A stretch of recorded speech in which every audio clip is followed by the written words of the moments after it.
Hello, everyone. Welcome. When I was asked to open the VocalizeU Winter Retreat in the beautiful San Bernardino Mountains, it obviously came as an honour.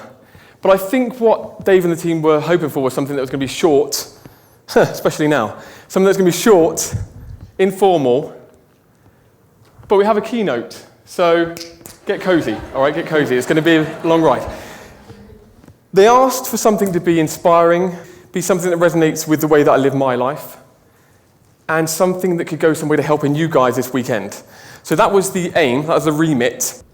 It kind of turned out that encouraging all of you to leave and head for the beach, to live there forever, in a little cave, a little campfire, the sea, sand, surf, sunshine, isn't for everyone, so I had to think.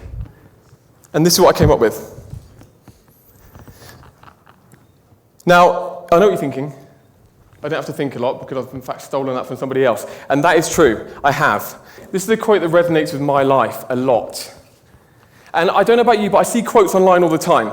And sometimes I look at them and I go, do you know what? I kind of get that that's a good thing, but I don't know why. But this one resonates with me.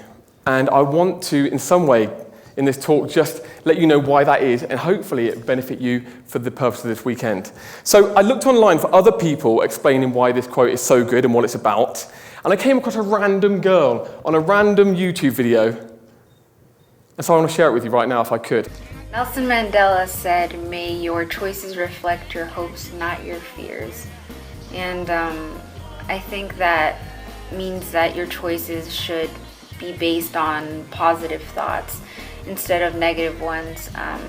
Your choices shouldn't stem from your insecurities, but they should stem from something more positive, like your hopes. Get it? Thank you. Good night. Take care. No, here's the thing. In order to grow, experience new things, have a great life, it's said that we may want to reframe the questions we get asked every day. We know that some choices we make will give us value and give other people value, and some won't. But it's not always easy knowing what decision to make, right? We need to maybe get a little bit better at making the decisions that we come across every single day. So how do we make decisions? That's a good place to start. And for this, I've enlisted the help of Professor Dan Gilbert, Why We Make Bad Decisions. He said that when we come across decisions that we have to make every single day, we base it on some very simple things. And one of those things is the past and the present, but the present is kind of the past immediately, so don't get me into that. The past, we go, oh, that's, I did that last time, don't want to do it again. Or it might not even be us, it might be other people that go, you ought to do that, so you give it a go. Now, a great example of why that can be a mess is an example he gives about a theatre ticket, so stick with me a second. Imagine in your right pocket, you have a £50 theatre ticket. And in your left pocket, you have a £50 note. In his study, he used $20, but I'm amping it up for the vibe. Okay, £50 right pocket ticket, £50 in your left. You go to the theatre. There's two scenarios. The first scenario, you get there, you knock on the door. You never knock on the door. You walk in, walk up to the counter, and the lovely lady behind the counter says, "Have you got a ticket?" Right pocket. No, I must have lost it on the way. What do I? Oh, no. She's lovely, by the way, this lady, and she says, "I've got some seats left if you want to buy another one." Your immediate reaction is, that means I've got to pay £100 for the ticket that was just worth $50. Most people that were asked that question said, in his study, $20, not $50, they said they wouldn't pay the double for the ticket because it was worth half 5 minutes ago. Second scenario, you walk into the theatre and the lady behind the counter says, "Hello, come on in. Have you got a ticket?" Yes, definitely. But just as you reach into the right pocket, you reach into the left, and you realise that you've lost 50 quid on the way. Obviously, you're mortified. It's a lot of money. She's lovely. She says, "Sorry, you're right. I've just lost 50 quid on the way. Do you still want to come in and watch a show?" "Yeah, of course I do. I've got a ticket." "You mental?" Most people that got asked that question said that they would go and watch the show. Now, I know there are some supporting factors to this thing, but look at it. If you stand back, a human being has made the decision to watch the show on one occasion and not on the other. Bearing in mind that on both occasions, we've lost the equivalent of the same thing, which is a piece of paper worth £50, $20. So what does this tell us? It tells us that we are mental. But it also tells us, for the purpose of this talk, that we get a bit confused sometimes when we have to make decisions. Some other psychologists have went on to say that it's not just the past and present that we get hung up on, it's also the feelings we get when we have to make decisions.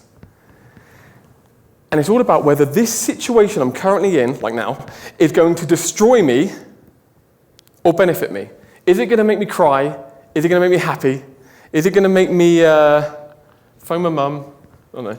You get the point. You get the point. Now, this system that our brain uses to make decisions was brilliant when we were cavemen. Because when we were cavemen, just so you know, we'd walk along a tree, give a little lion a wave. We'd see a pack of lions and we'd run, right? It's a friendly lion, but we still would have run from him. They say that these days, cavemen had it easy. And if there's one thing I want you to take away today, it's that. Our brains haven't caught up with the lives that we currently live in, the obstacles, opportunities, questions we're given every single day.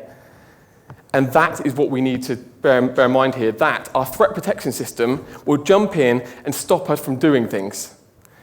Bear that in mind. So are we completely screwed? That's what we want to know, right? Are we screwed? No. Firstly, we just need to accept the fact that we are complex creatures. Just accept it, that's fine. But move on very quickly to gaining a better awareness and understanding. In the moment, what am I feeling? Why am I making up an excuse? Should I answer in this way? Because that way, we're going to be able to fulfill Nelson Mandela's philosophy and hopefully lead on to a more fruitful life. But what do we do this weekend? I know I'm getting boring. How about we consciously change our decision-making process? Now, yeah, right. You're thinking, right? There's a man that's already done this. Danny Wallace wrote the book Yes Man. It was made into a film with Jim Carrey. Have you seen it? Brilliant. I love this approach. It documents his life over the course of a few years where he said yes to everything. Absolutely everything. So he founded Love of His Life. He got double glazing installed in his house. He donated to every beggar down the street because he couldn't say no. But in short, he had a fruitful life. The thing is about this approach, I could have come here and said, guys, go running off into the hills saying yes to everything. See you later. But there's a problem with that approach. You've probably worked out already. However exciting and liberating it may feel to run around saying yes to everything, there's an issue. And that issue is that we all now know that that's what we're going to do. And I'm sure there'll be some quite outlandish requests being thrown around willy-nilly. And I don't want to be a part of that. I'm sure you don't either. But the thing is about this approach is that it's brilliant at outlining that one decision can change your pathway in life and lead you somewhere different, right? And this has happened to me. Again, I don't want to bore you. I can give you a lot more stories if you need them. I've got two examples. First example, 7 years ago, I was performing, doing a lot of gigs at the time with my good friend Chris Johnson, back row. Can I have a little round of applause for Chris Johnson, please? Thank you.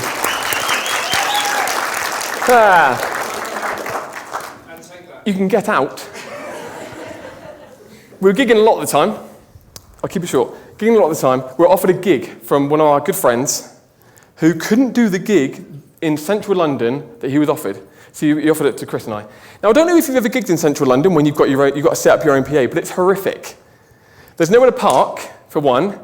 The venues that you have to gig in, you normally have to put the gear in a lift at the bottom floor, send it up 4 floors, right? And then to the kitchen, multiple times because it's so fucking small, and then take the gear out of the kitchen into the room you're performing in, do it again at midnight when you finish and take it all the way down again. This was a venue that was for older people. We weren't getting paid as much because it was through a friend. We did it. Of course we did. Don't have anything better to do. We went and did the gig, but it transpired that the organisation that we were doing it for was a very successful charity in the UK. They do a lot of great work for war veterans and the injured. Since then, every year we've gigged for them about 3 times, 2 to 3 times every year, which is good. I mean, for finance, that's good in itself. But one of those gigs was the fact that we were invited to sing in the presence of Prince Charles at St James's Palace. There's your lineup if you want one. You're not impressed by that? Look at him. Look, that's royalty. Come on. Look. Thank you, Dave. You're too kind. All right, it's not impressive. All right, this will get you. This will get you, though. The second time, roll on a year or so, we're invited to Buckingham Palace to have tea with the Queen. Come on, then. What about that? In a back garden. Look at it. Selfie. All right, next one. Yeah, I know, but it just looks like we're showing off. It looks like we're showing off if I say that. We've done it 3 times. Okay, it's boring, if anything. So, second example. 5 years ago, an American friend of mine messaged me on Facey Space and said, I'm coming to London. Do you fancy having a coffee? And I don't know about you, but whenever you get a message from somebody you haven't seen in a few years, you think to yourself, oh, I've got other things I could be doing. Do you know what I mean? Because your life's a bit changed since you've seen them last. And not only that, I don't want to slag Americans off, right? But this is the wrong place to do it. But no, I don't want to do it. But the thing is, I know on paper, in reality, the UK is smaller than America. But everywhere isn't London. All right? And I live in a small city called Salisbury, which, if you include the coffee, is a 5-hour round trip. Right, and a £50 train ride. So all that told, I knew this man was a very wise man, so I went. And clearly, again, didn't have anything better to do. I know, I was open to life, that's what I was. So I went and had the coffee, and we had some great chat. And one of those conversations was, he said to me, just threw in, I'm setting up a new organisation, do you want to be a part of it? It's a small little software company off the side, whatever. Roll on 5 years, multiple trips back and forth to the States, workshops, mentorship, developing a deeper friendship, all that kind of stuff. And I stood at one of his events talking for Mr. Dave Stroud. Can I round of applause for Mr. Dave Stroud, everyone? There he is. Did you want a photo? Because you got one. That was a popular photo, wasn't it? She's a lovely girl, Ruby. Just the one like. But no, I used it that's when he used it for filters. Move on. It's not about that anyway. It's about the concept. So, what's this about? It's about our thoughts changing our behaviour, changing our pathway in life. It's about remembering that we're free to make decisions without being guided by social constraints or the chatter and stories that we make up in our mind from fears and that. And it's about remembering, however twee it may sound, sorry about this, but it's about remembering that apparently we are only on this earth once. And we have the chance to make this one time a miraculous journey, right? So what questions are you going to be asked this weekend? Or what questions are you going to ask yourselves? I've got 3. The first one you're definitely going to be asked. Do you want to get up and sing? It's only a question. It's only a question. Already, it started, hasn't it? It started. Second question. Shall I get up for fitness or shall I stay in bed? It's cold out there, and this is really warm. And the third question, and probably one of life's biggest questions to answer. You've got your tray, your food is on, looking nice. You grab a coffee, spin around, take one step. Who do you sit next to at lunch? Now that's your question if you want one. It's only a question though. Only a question. So, what's the goal for this weekend? You guys chose to be here, and it may sound simple, but some people wanted to be here and they're not. They would have made up excuses like, it's not the right time, or it's expensive and that. And it is expensive. Who's in charge of that? Can we? Or the Wi-Fi is rubbish and I need them on Facebook. The point is, I want you to think about the time that you said yes, I'm going. Was it an easy decision? Some of you may have needed more justification. Some of the fears and anxieties might have been rising. You might have felt like an excuse was coming, but you pushed it away, like we all did, to come here to invest in our passion for songwriting, singing, teaching our craft, which is brilliant. So I challenge you this weekend to continue the same hopeful decision-making that brought you here. Now we know, just to recap, we know that saying yes to everything doesn't work. Just to recap, Box of donuts? Yes, please. I've got a car. Do you want to come off the mountain? You experience some new things and have some fun? Definitely. Third, could you go and walk off the edge of that cliff for me, please? Not going to happen. Saying yes to everything doesn't work. Instead, what we can do is examine our immediate reaction every time a question comes our way. Every time. Are we saying no because we're feeling fearful or hopeful? Are we saying no because we're feeling defensive or ready to grow? If you are feeling fearful or defensive, that's absolutely fine. Remember, we're creative and complex, it's fine. But take note of all the times during the day that you say no to stuff, and maybe try and squeeze in a yes every now and again. Because you never know what you might have missed out on by saying the usual no thanks. And lastly, thanks for sticking with me. If there's one thing that I'd love for you to take away from this carnage for this weekend, to make the most of every single moment, to live by Nelson Mandela's philosophy, and to have a fruitful life, no matter how big or small, approach every single question with the thought, if this is the question that could change my life, what's my answer? You never know where saying yes might lead you. Thank you very much. Have an incredible weekend.